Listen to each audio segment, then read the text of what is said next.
Olá, aqui é o Rafael, sou um dos pastores da Igreja Batista Capital.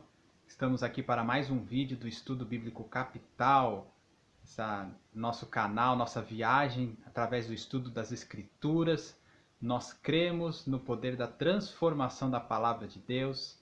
Cremos que quando estamos em contato com a Palavra de Deus, estamos em contato com o nosso Criador, com Deus Todo-Poderoso que nos salvou. Por isso, nosso objetivo aqui nesse canal é estudar as Escrituras, adquirir mais conhecimento intelectual, adquirir transformação das nossas vidas, transformação do nosso coração, da nossa mente, das nossas vontades, porque cremos que através disso, do conhecimento intelectual, da transformação pessoal, poderemos ter mudança nas nossas atitudes, passar de atitudes que nos exaltam para termos atitudes que glorificam a Deus, o nosso Pai, a Jesus, o nosso Salvador, ao Espírito que habita dentro de nós. Vamos lá? Vamos continuar então a nossa viagem aqui pela carta de Paulo aos Efésios. É a nossa carta em que estamos estudando. Temos examinado pequenos trechos. Como eu disse no vídeo anterior, nós chegamos à metade da carta aos Efésios. E é com grande alegria que nós podemos agora entrar na segunda metade desta carta, uma das cartas mais importantes do Novo Testamento, onde Paulo, que estava prisioneiro, envia então essa carta de exortação, uma carta para ativar, para aumentar a fé dos crentes da cidade de Éfeso, uma carta cheia de preciosidades das Escrituras. Como disse já anteriormente, a primeira metade da carta, dos capítulos 1, 2 e 3, trataram da posição do crente diante de Deus, da posição como escolhido de Deus, da posição de redimido pelo sangue de Cristo, a posição de pessoas seladas pelo Espírito, pessoas que foram compradas, que não valiam nada, que eram merecedoras da ira de Deus e que agora, pela graça, por meio da fé, passam a desfrutar de uma nova posição espiritual.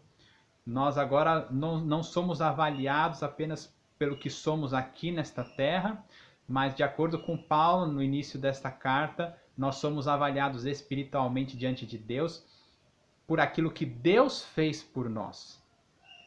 Como disse lá no capítulo 2, nós não somos salvos por obras, nós somos salvos pela graça por meio da fé. Essa é a primeira porção da carta aos Efésios. Mas a partir de hoje, a partir do capítulo 4, versículo 1, Paulo dá uma guinada, muitos teólogos chamam de a dobradiça do livro. Não sei se você já ouviu esse termo. Então, assim como a dobradiça de uma porta faz com que a porta vire para um lado para o outro, ou seja, que ela abra ou que ela feche, em alguns livros das Escrituras há um ponto onde o escritor ele muda o tom da conversa, ele muda o objetivo da conversa, e é isso que Paulo faz a partir do versículo 1 do capítulo 4, e nós vamos estudar hoje, então, no capítulo 4, dos versículos 1 ao 6.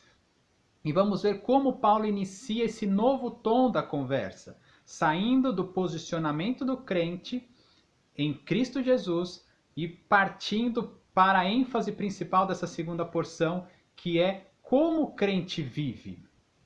Agora esse crente, esse homem, essa mulher que foi chamado para viver de uma maneira especial diante de Deus, como ele deve viver? O que vai diferenciar ele do restante da humanidade que não crê em Cristo?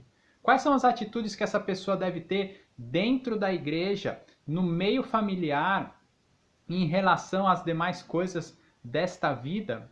E aí Paulo vai usar algo muito importante, nós vamos voltar um pouco ao conceito gramatical dos verbos, né? Então os verbos são aqueles que nos indicam as ações de um texto, mas existe um tipo de verbo especial chamado imperativo, que é um verbo forte, um verbo de ordem.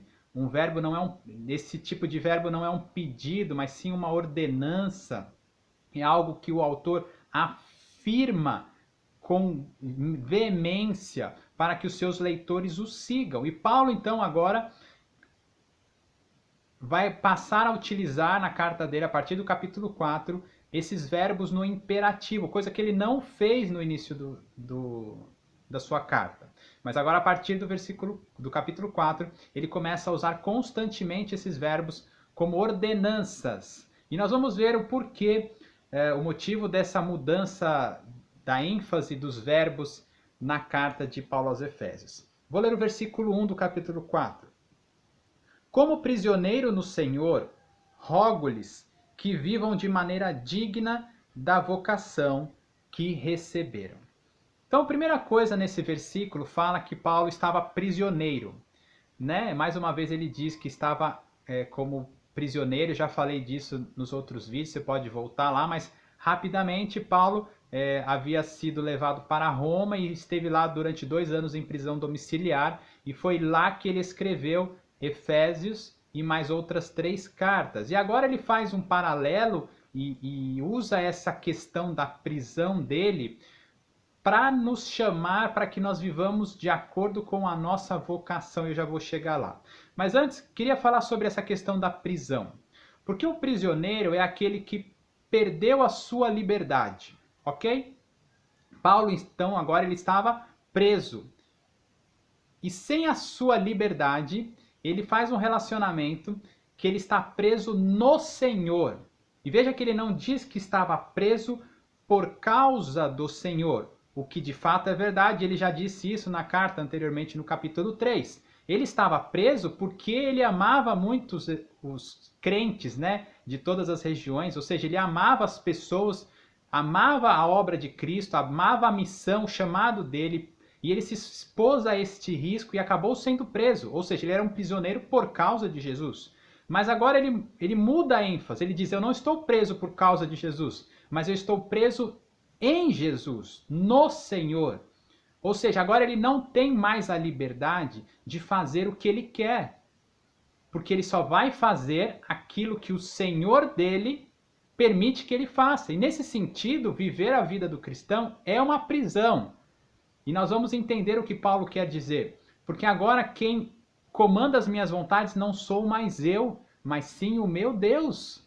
E aí nós nos colocamos na posição de escravos. E para quem já conhece as Escrituras, já leu as cartas de Paulo, você talvez deva se lembrar da quantidade de vezes em que Paulo disse que ele era escravo de Cristo.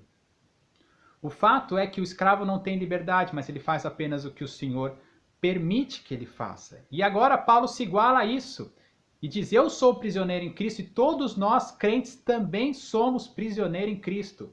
Gostou dessa história? Talvez não.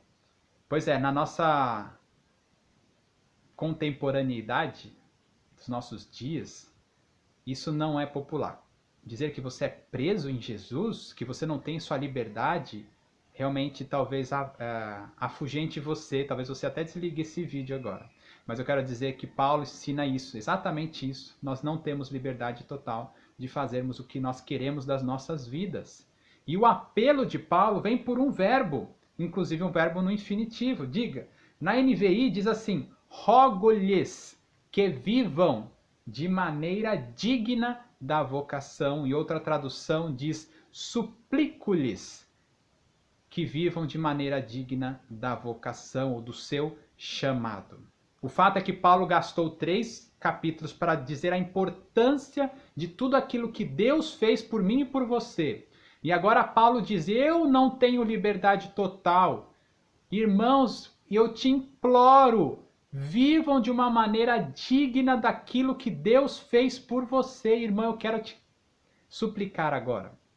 Você que já creu em Jesus Cristo, você que ama o Senhor, que tem o Espírito Santo, que tem, como diz a música, a marca da promessa no seu coração, você precisa viver de uma maneira diferente do mundo.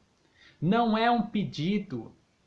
Isso não é para poucos, isso é para toda a igreja. Nós fomos eleitos por Deus desde a eternidade. Nós fomos redimidos dos nossos pecados por conta do sangue de Cristo, do precioso sangue de Jesus Cristo, o sangue do Cordeiro. imaculado. E nós recebemos o Espírito de Deus para habitar nos nossos corações. Nós não podemos viver como a boiada do mundo vive por aí, irmãos. Esse é o apelo chamado, o grande chamado de Paulo, agora na carta aos Efésios, a partir desse termo.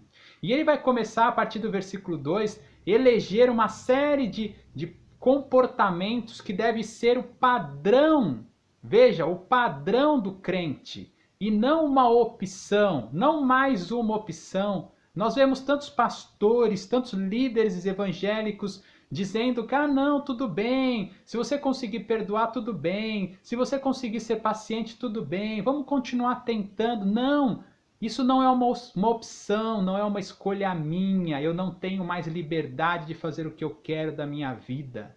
Eu estou preso no Senhor. Veja no versículo 2, ele diz assim: sejam completamente, não parcialmente, mas completamente, humildes, dóceis, pacientes, suportem uns aos outros com amor. Não é uma escolha. Humildade, doçura, paciência. Façam todo o esforço para manter a unidade do Espírito pelo vínculo da paz. Quantos de nós, igreja, não temos nos esforçado totalmente para manter a unidade nos ambientes onde nós vivemos? Quanto mais na igreja. Pois é, a carta aos Efésios fala muito sobre igreja. E o que Paulo então quer conclamar nesse início do capítulo 4 é a respeito da unidade.